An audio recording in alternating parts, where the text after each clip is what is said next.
오늘 우리에게 주시는 하나님의 말씀은 마태복음 28장 9절에서 10절 말씀입니다. 예수께서 그들을 만나 이르시되 평안하냐 하시거늘 여자들이 나아가 그 발을 붙잡고 경배하니 이에 예수께서 이르시되 무서워하지 말라 가서 내 형제들에게 갈릴리로 가라 하라 거기서 나를 보리라 하시니라. 아멘. 오늘 설교의 제목은 부활의 능력을 힘입으라 라는 제목입니다. 미국의 한 작은 시골 교회에서 있었던 일입니다. 어느 수요일 오후, 그날 저녁 7시 25분에 있을 찬양대 연습을 위해서 목사님께서 교회 난로를 미리 켜놓습니다. 그리고 잠깐 집에 돌아갑니다. 그런데 그 난로에서 가스가 누출되며 정확히 7시 27분에 교회 전체가 폭발하는, 그래서 건물이 다 무너지는 사고가 일어났습니다. 시간상 그 자리에 찬양대원 15명이 모두가 사망하는 게 당연했던 상황입니다. 그런데 조사 결과 이 사고로 사망자는 놀랍게도 0명이었습니다. 왜냐? 지금까지 단 한 번도 지각한 적이 없는 찬양대원 15명이 그날따라 아주 희한하게도 각자 웃지 못할 사정으로 모두가 지각을 했기 때문입니다. 우선 고등학교 2학년 학생은 숙제를 하다가 출발 시간을 놓쳤습니다. 한 부부는 성가대 연습을 가려고 하다가 갑자기 차가 고장나서, 또 한 남자는 회사를 막 나오려고 하는데 급한 메일을 하나 보내야 되느라고 조금 지체하고, 또 목사님 부부는 딸이 갑자기 옷이 더러워져서 그것을 갈아입히느라고 늦습니다. 모녀 관계인 지휘자와 반주자는 저녁 식사를 일찍 마치고 잠시 눈을 붙인다는 게 깜빡 잠이 들어서 늦고 맙니다. 그렇게 성가대원 전원은 마치 약속이라도 한 듯이 다 15명이 지각을 하는 바람에 저녁 7시 27분 교회가 무너지는 그 순간 건물 안에는 아무도 없었던 겁니다. 통계학자들이 이 상황을 통계학으로 계산을 해보니까 15명이 다 지각할 확률은 100만 분의 1 정도 된다고 합니다. 그러니까 확률적으로 말하면 말이 안 되는 사건이 일어난 겁니다. 그런데 이런 일이 현실 속에서 이루어진 것을 보고 사람들은 너무 놀라워했다는 거예요. 우리가 사는 세상에서는 우리의 이해와 상상을 초월하는 사건들이 종종 일어나곤 합니다. 우리 생각엔 절대로 일어날 수 없는 일이지만 그런 일들이 실제로 일어나는 사건.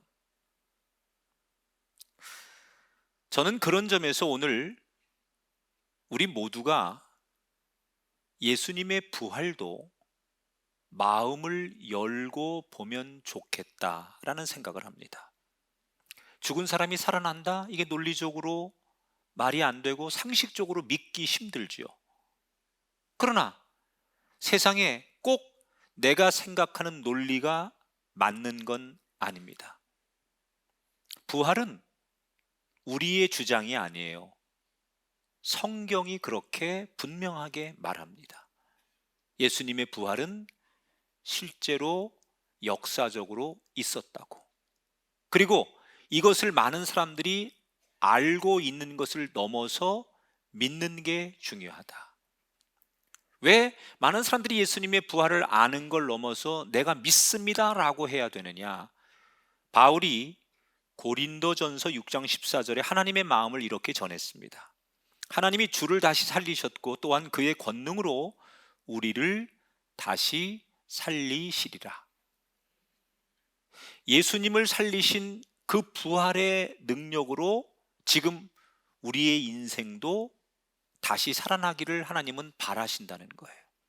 그러므로 우리는 지금 굉장히 어려운 삶을 살고 있는 사람들에게 우리가 부활의 능력을 힘입어 하나님은 우리가 다시 일어나기를 바라시기 때문에 우리가 결국 우리의 꿈과 삶의 목표를 이루기 위해서 우리는 반드시 하나님의 마음, 부활의 능력을 힘입어야 한다. 그러면 어떻게 해야 이 부활의 능력을 나의 삶의 내 것으로 만들 수 있느냐? 그래서 저는 이 아침 마태복음 28장의 말씀을 묵상으로 나누려고 합니다. 안식일 전날인 금요일 오후 3시에 예수님이 죽으십니다. 그리고 안식일이 되기 전, 해가 지기 전 불과 3시간에서 4시간 만에 예수님의 장례를 후다닥 다 마칩니다. 그러니 시신을 제대로 닦지도 못하고 또 그 시신에 향품도 바를 수가 없었던 거예요. 그래서 안식일이 끝난 주일 새벽에 이것이 늘 마음속에 찜찜했던 두 여인이 향품을 들고 예수님이 있는 무덤에 찾아가게 됩니다. 이 여인들의 마음은 단순한 생각이에요.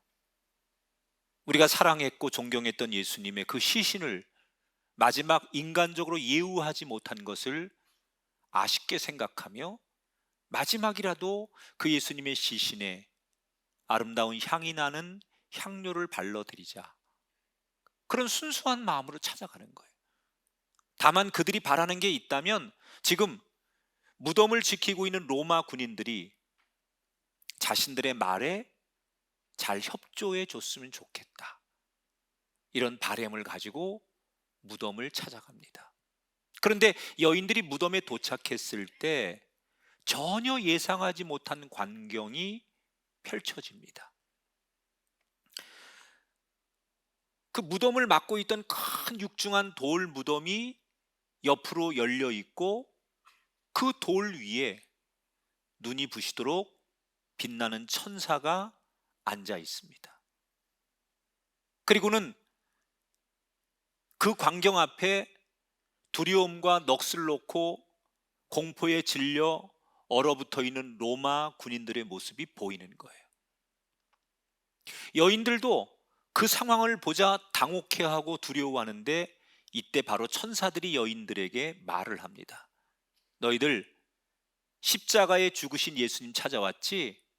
그분은 여기 계시지 않는다. 그분이 말씀하셨던 대로 그분은 다시 살아나셨다. 그분이 누워있는 이곳을 한번 보거라. 그런데 차마 여인들은 그 무덤을 보지 못해요. 그리고 너무나 혼란스러워 하는데 다시 천사가 말을 합니다. 너희들 얼른 다른 제자들에게 가서 이 기쁜 소식을 전하거라. 그 순간 두려움과 기쁨이 엇갈렸던 여인들은 제자들에게 달리기 시작합니다. 그런데 한참을 달리는 도중에 그들의 발걸음을 멈출 수밖에 없는 일이 벌어지죠. 정신없이 달리던 이 여인들 앞에 바로 예수님께서 나타나신 거예요.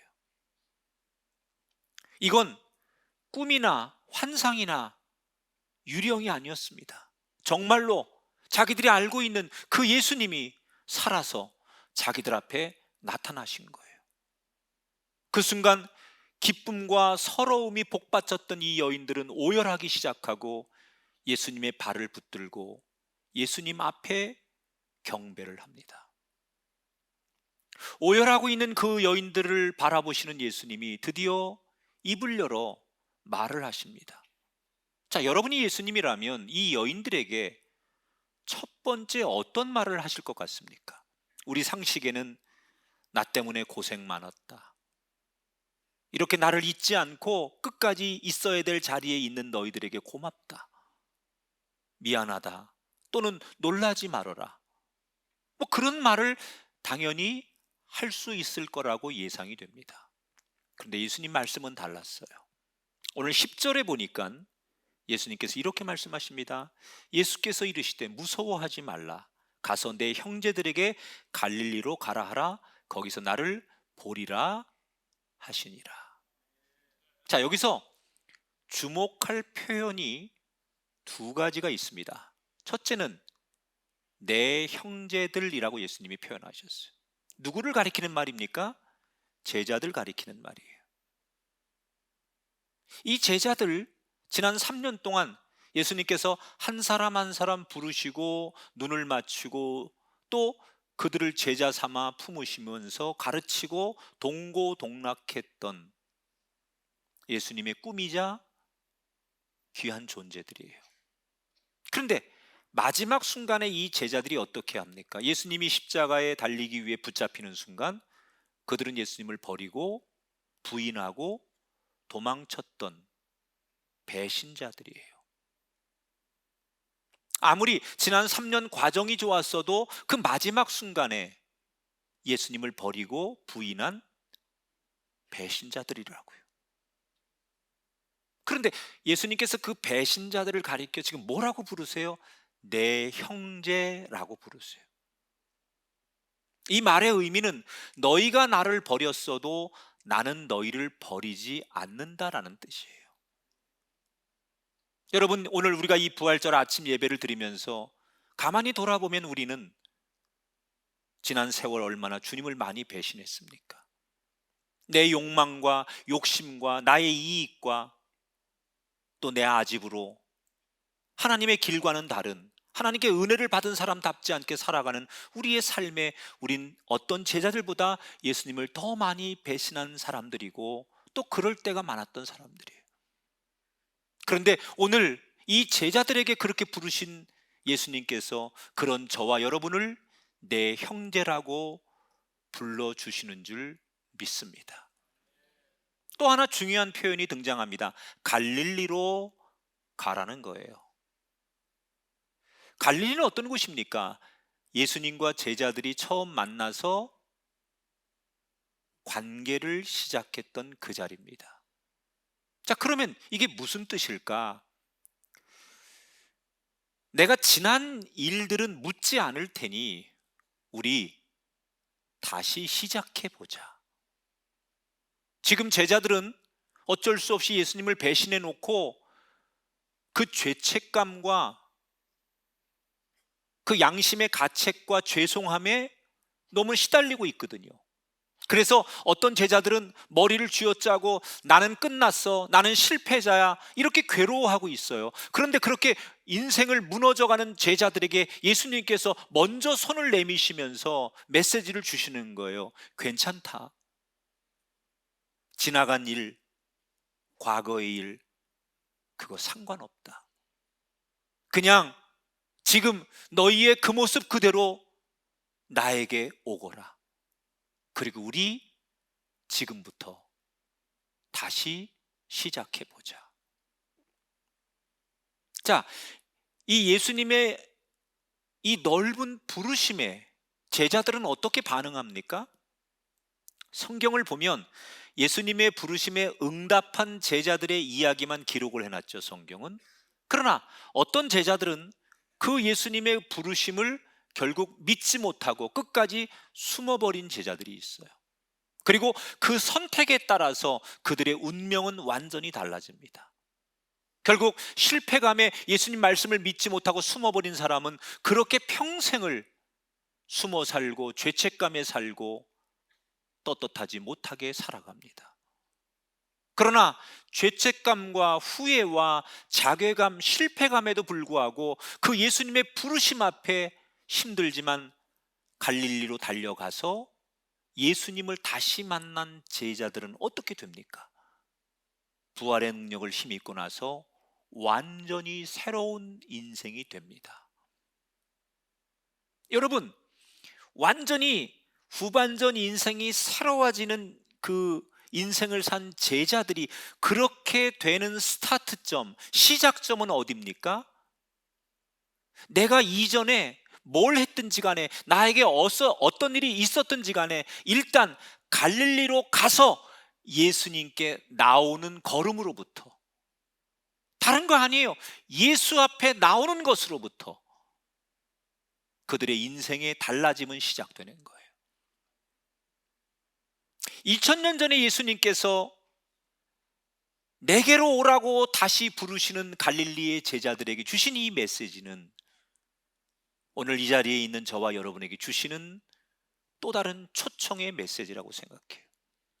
우리 가운데는 좌절감, 실패감, 우울감 또는 원망과 분노로 인해서 하루하루가 너무 지옥같이 살아가는 사람들이 많습니다. 어떤 사람은 지난날 자신의 선택을 후회하는 사람도 있고, 어떤 사람은 쓰라린 과오를 증오하는 사람도 있을 것이고, 어떤 사람은 그 과정 속에 결국 나는 실패했다고 자신을 그렇게 채찍질하는 사람도 있을 겁니다. 심지어 어떤 이는 자신의 인생을 스스로 놓아버리는 사람도 있겠죠. 심지어 예수 믿는 사람 가운데는 막다른 골목까지 가다 보면 이거 다 하나님 때문이라고 하나님을 원망하는 사람이 있을지도 모르겠어요. 여러분이 말하는 대로 정말 우리 인생이 실패했기 때문에 그 인생, 내 인생은 끝난 겁니까? 다시 두 번 다시 기회는 없는 겁니까? 아니라는 거예요. 성경은 어떠한 과거와 어떠한 문제와 지금 어떠한 상황이든 간에 그 누구도 반드시 다시 일어날 기회가 있다는 거예요. 그게 뭐냐? 예수 앞에 나오는 거예요. 다른 어떤 것이 아니에요. 예수 앞에 나오면 모든 죄 사함 받고 예수 앞에 나오면 구원을 얻으리라. 내가 살아온 인생이 그동안 너무나 상처투성이고 사람들로부터 손가락질을 받고 이 세상에 통계적으로 나는 재기할 수 없는 그런 삶을 살아온 실패자일지라도, 그래서 완전히 누가 봐도 주저앉은 인생이라고 할지라도 그가 어떠한 사람이든 간에 일단 예수 앞에 나오면 된다는 거예요. 다른 거 필요 없어요. 예수 앞에 나오면 돼요. 목사님, 너무 늦었습니다. 제가 그러기에는 너무 늦은 것 같습니다. 아무런 세상적 가망도 없는데 내가 예수 앞에 나간들 뭘 하겠습니까? 아닙니다. 뇌를 연구하는 과학자들이 발표하는 이론 가운데 뇌가소성 이론이라는 게 있습니다.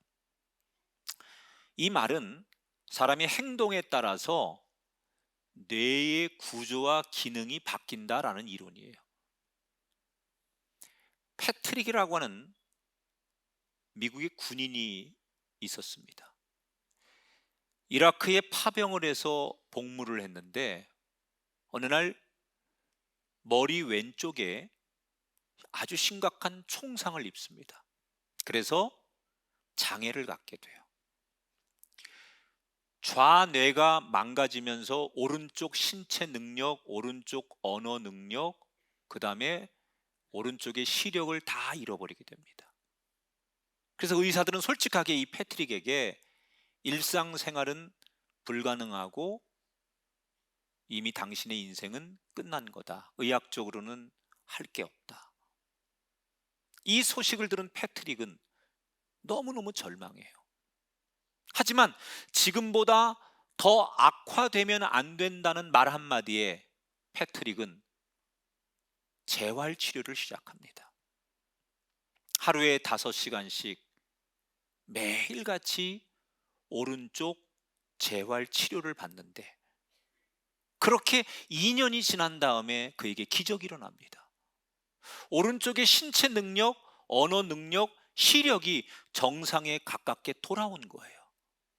분명히 의사들이 2년 전에 이 패트릭의 정상 생활은 끝났다, 다시 원래로 회복하는 건 불가능하다고 의학적으로 진단을 내렸는데 어떻게 된 일일까?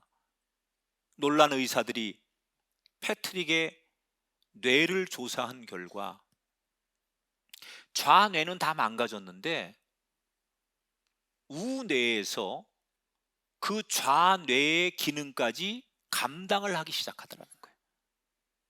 그러니까 이게 어떤 논리냐면 우뇌 안에 그동안 우뇌만 하던 일이 있었는데 좌뇌가 망가지니까 이 우뇌가 스스로 좌뇌의 영역을 자기가 감당하겠다고 그 몸에 세팅을 하는데 2년이 걸린 거예요. 그리고 그 세팅이 거의 끝나자 패트릭은, 외형은 그렇게 좀 흉측한 모습을 가졌지만 다시 언어의 능력, 시력, 오른쪽의 모든 기능이 살아나며 건강한 인생을 시작할 수 있었다는 거예요. 여러분, 이 패트릭의 그 놀라운 기적의 시작은 뭡니까? 의사가 이제 좌뇌가 망가졌기 때문에 당신은 의학적으로 끝났다, 오른쪽이 회복되는 것은 안 된다, 이렇게 선언했을 때 그가 절망하고 아무것도 안 한 게 아니에요. 절망 중에도 일단 더 망가지면 안 되겠다라는 의지를 가지고 재활을 시작했다는 거예요. 여러분 잘 들으세요. 회복하지 못할 인생, 변화되지 못할 인생은 없습니다. 왜? 하나님이 포기하지 않는 한 그 누구도 끝나지 않은 겁니다. 그래서 인간은 다시 일어나고 싶으면, 인간이 사람의 가능성은 제로라고 할지라도 그가 새로운 기적의 주인공이 되려면 제일 먼저 뭘 해야 되느냐? 예수님 앞에 나오는 거예요. 그래서 오늘 예수님이 2000년 전에 갈릴리로 가라, 내게로 오라 라고 부르신 거예요. 오늘 이 시대 우리에게 갈릴리 뭡니까? 십자가 앞에 무릎 꿇고 예배하고 찬양하고 이 거룩한 교회에서 주님을 노래하는 사람들, 이곳이 갈릴리지요. 예수의 복음을 전하기 위해 복음을 들고 그 누군가에게 예수 그리스도를 전하는 그곳이 갈릴리겠지요. 무너진 삶이고 가정일지라도 그곳에서 주님을 의지하고 그 고통의 눈물을 흘리면서도 그 입에 주님을 외치는 그 가정의 예배라면 그곳이 갈릴리겠죠. 혹시 여러분 보잘것없고 망가졌을지라도 괜찮습니다. 예수님이 부르는 갈릴리로 가면 됩니다. 나는 끝났고, 나는 실패했고, 나는 더 이상 안 될 것 같다라고 생각하는 분들, 그렇게 자신의 삶을 단정했던 분들에게 감히 말씀드립니다. 절대로 여러분의 인생을 하나님이 포기하기 전까지는 포기하지 마십시오. 아직도 예수께서 당신을 부르고 계시니 예수 앞에 나와 보십시오. 지금도 여러분을 부르시는 그 음성에 응답하시고 나가시면 나에게 부활의 능력을 힘입어 갖게 하셔서, 내 힘으로는 아니지만 부활의 능력으로 내가 그 예수님의 은혜로 새로운 인생을 사는 또 다른 이 시대의 주의 제자들이 될 줄 믿습니다. 자, 이렇게 예수님께서 여인들에게 자신의 부활한 모습을 보여주고 나서 그 이후에도 예수님은 여러 제자들에게 부활하신 모습을 보여주십니다. 자, 그러면 오늘 성경 속에 여러 사람이 예수님 부활을 결국은 다 목격했어요.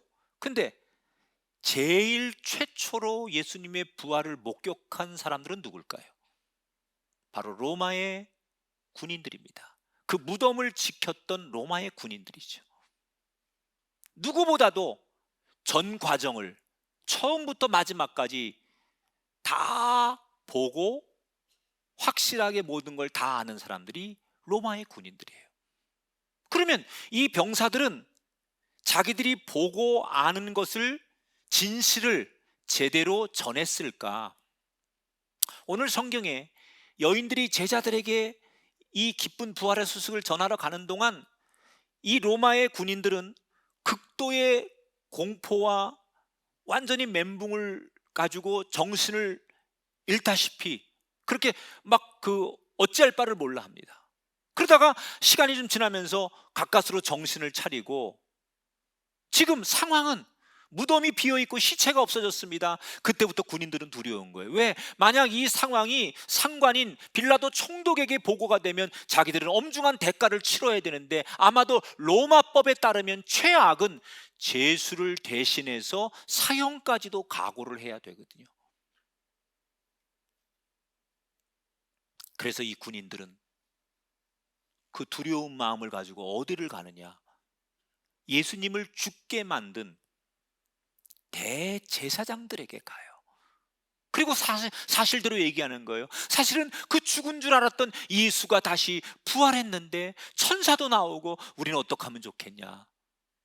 그리고 대책을 묻습니다. 자, 여러분, 지금 진실은 명확합니다. 예수님이 진짜로 부활하신 겁니다. 그러면 이 진실 앞에, 숨길 수 없는 이 진실 앞에 대제사장들이 받아들이면 되는 거예요. 그런데 오늘 이 대제사장들은 진실을 접하고 어떤 선택을 하느냐?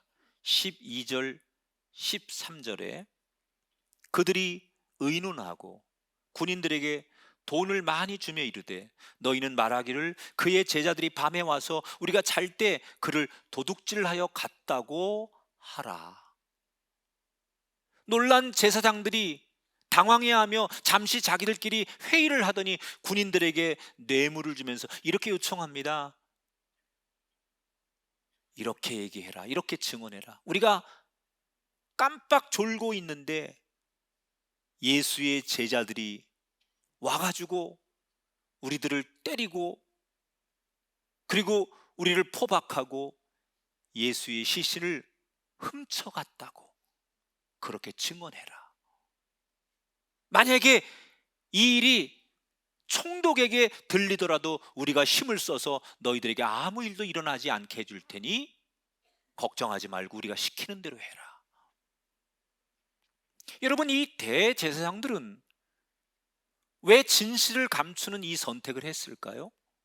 그들은 그동안 악착같이 지켜온 자신들의 종교적 권위와 기득권이 무너지는 것이 두려웠습니다. 안 그래도 지금 예수님이 두려워 죽겠는데 그 예수가 다시 부활했다는 사실이 사람들에게 알려지면 모두가 예수님을 믿을 것이고 자신들의 권위는 하루아침에 땅바닥에 떨어질 게 두려운 거예요.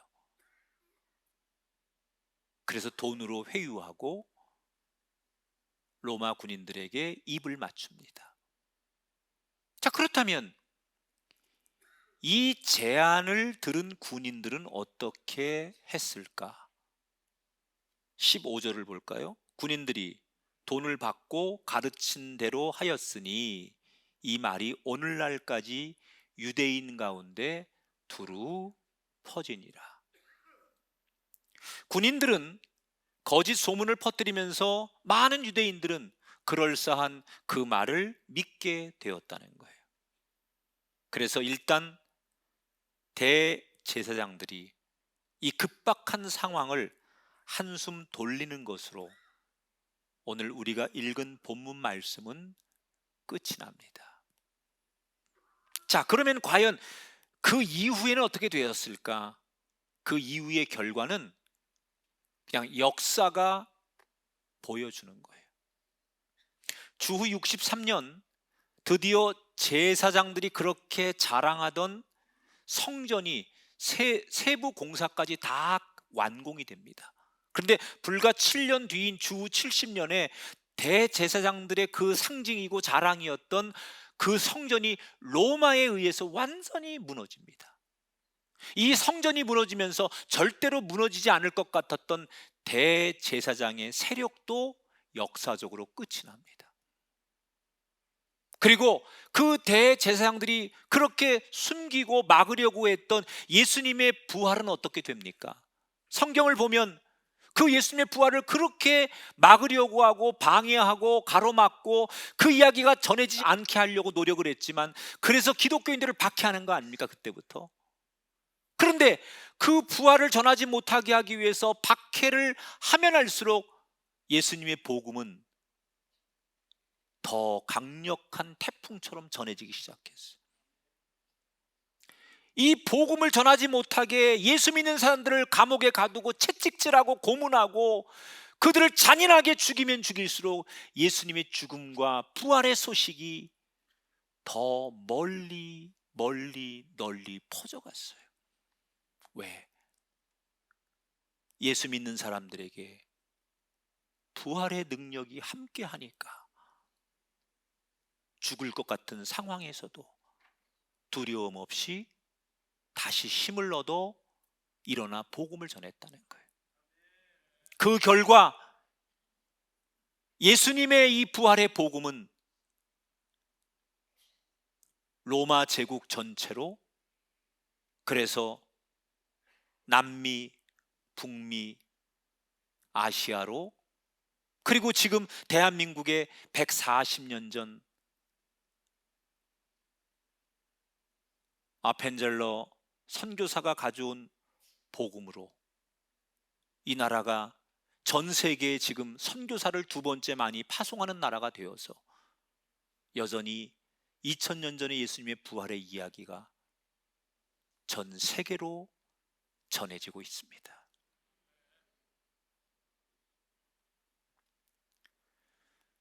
우리는 아주 중요한 결론을 하나 내릴 수 있어요. 지금 우리가 사는 세상을 보면 많은 사람들의 의식 속에는 돈, 권력, 인력, 무력이 이기는 것 같아 보입니다. 돈 많은 사람을 어떻게 이겨? 권력 있고 능력 있는 사람을 못 이기지. 그게 우리가 세상에 살고 있는 보편적 가치입니다. 그런데 그런 것 같지만 결국 누가 이깁니까? 예수님의 복음이 있는 곳이 이깁니다. 진실이 이깁니다. 왜? 부활의 능력을 믿는 사람에게 예수님은 세상을 이길 새 힘을 주시기 때문입니다.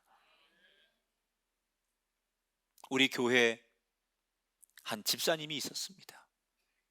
이분은 자기 친가 외가 중에 아무도 예수 믿지 않는 집안에서 홀로 예수를 믿어 집사님이 되었습니다. 자연스럽게 은혜를 받고 예수님이 나를 위해 죽으시고 부활하셨다는 이 복음을 받아들이는 순간 가장 가까운 가정과 친척들을 위해, 그들의 구원을 위해 기도하고 복음을 전하기 시작합니다. 그런데 그때부터 가족과 친척들의 반응이 너무나 날카로웠고, 특별히 친정 아버지는 자기가 예수 믿는 걸 너무 박해하며 집에서 아예 구술하기도 해요.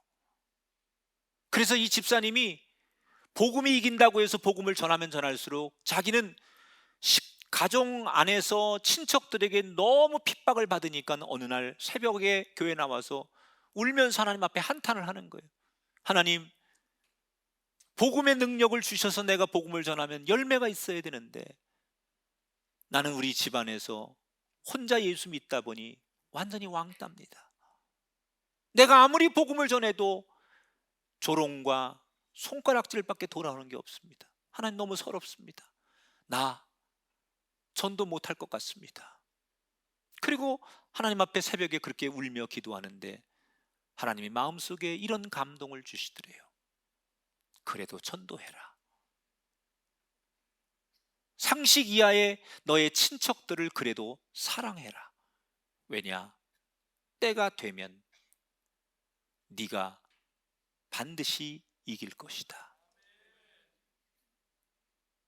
하나님 앞에 울며 불며 서러움을 이야기하는데 그런 감동의 응답을 주시더라는 거예요. 그래서 이때부터 집사님은 다시 힘을 내서 기꺼이 욕을 먹으면서까지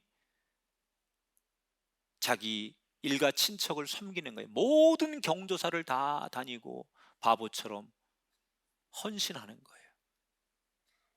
그렇게 15년이 지났대요. 그런데 한 명도 예수를 안 믿어요. 그러는 사이에 이분은 우리 교회에서 권사님이 되셨어요. 어느 날 한밤중에 사촌 언니가 전화가 왔습니다. 그런데 울먹이면서 자기가 건강검진을 받았는데 암 판정을 받았다는 거예요. 그러니까 이 사촌 언니가 하늘이 무너지는 듯한 그런 느낌을 받다가 사촌 여동생 우리 권사님이 생각이 난 거예요. 그래서 울먹이며 네가 믿는 예수님께 날 위해 기도해 달라고 지푸라기라도 붙들고 싶은 심정으로 전화를 한 거예요. 그러니까 이 권사님이 그 전화를 받는 순간 너무 감사하면서도 안타까운 마음에 그날 그 전화기를 붙들고 눈물의 기도를 해줬습니다. 그리고 한참 울면서 전화가 다 끝났는데 이 사촌 언니가 울먹이며 그동안 내가 미안했다고 그러면서 이 권사님이 전하는 복음을 받아들이고 예수를 믿기로 시인했습니다. 놀라운 것은 15년 동안 변화가 없던 그의 가문에 그때부터 하나 둘씩 예수를 믿더니 3년 만에 자기 친정집, 본가, 시댁 다 말할 거 없이 누구든지 다 전도가 되고 맨 마지막에 늘 집에서 굿하며 자기를 핍박했던 친정 아버지가 예수 믿고 세례받는 날 온 가족들이 다 와가지고 펑펑 울면서 그날을 잊을 수 없다는 거예요.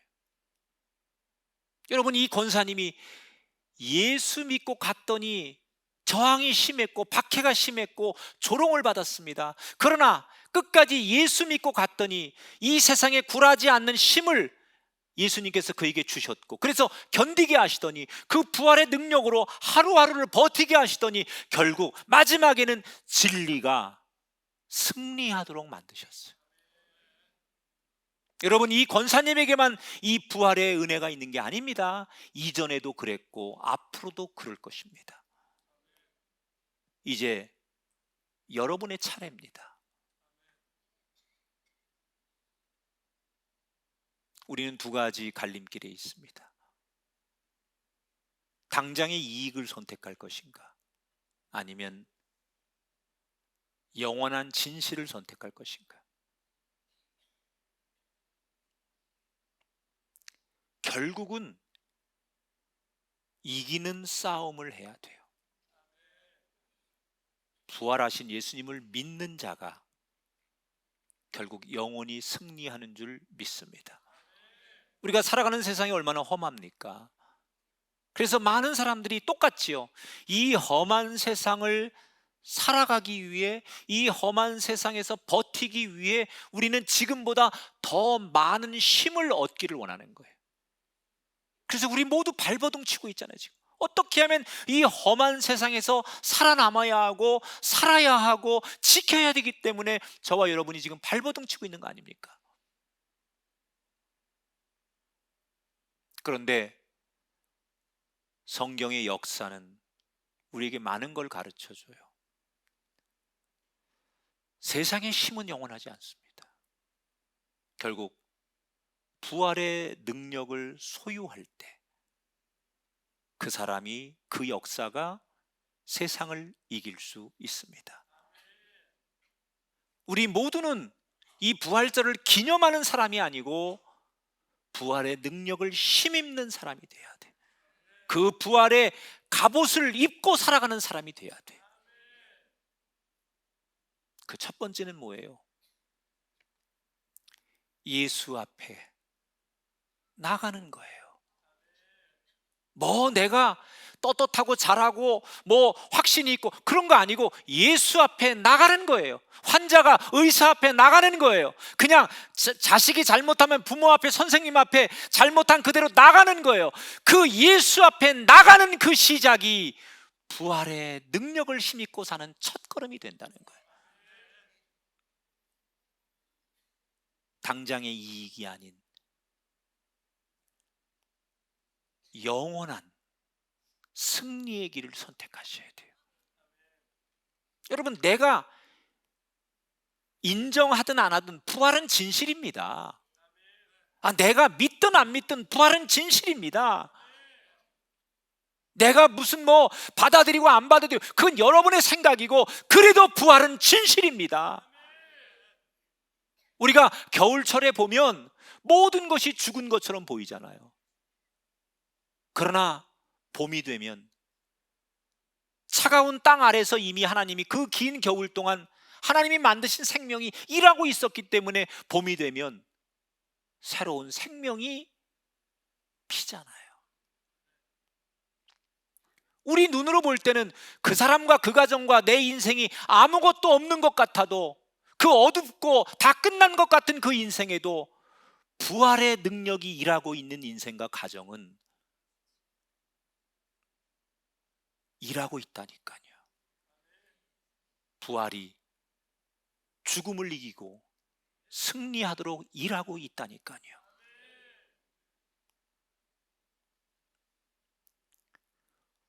올해는 좀 꽃이 늦게 폈다고 그래요. 생각보다 벚꽃이나 여러 가지 꽃들이 개화 시기가 늦었다고 그래요. 근데 제가 이런 생각이 들더라고요. 늦게 핀 꽃은 오래 볼 수 있어 좋더라. 일찍 피는 꽃도 좋지만 혹시 내 삶이 계획대로 안 되고 나의 인생이, 우리 가정이 뜻대로 안 된다면 꽃이 좀 늦게 필 뿐이에요. 그런데 꽃은 펴요. 일찍 개화하면 일찍 꽃이 떨어지지만 조금은 늦게 피었기 때문에 조금 더 오래 볼 수 있는 거예요. 아직 여러분의 인생은 끝나지 않았습니다. 남은 인생이 얼마가 될진 모르지만 부활의 능력을 힘입고 살 것이냐, 아니면 부활의 능력 없이 살 것이냐, 이 길밖에 없다는 사실을 명심하며 오늘 이 부활의 아침 기념의 예배가 아닌, 오 주님, 내가 부활의 능력을 힘입기를 원합니다. 그래서 예수 앞에 나갑니다. 나의 빈 마음, 상처투성이인 내 인생을 받아 주옵소서. 그렇게 눈물의 고백으로 한 걸음 우리의 갈릴리로 나오시는 우리 모두가 되기를 주의 이름으로 축원합니다.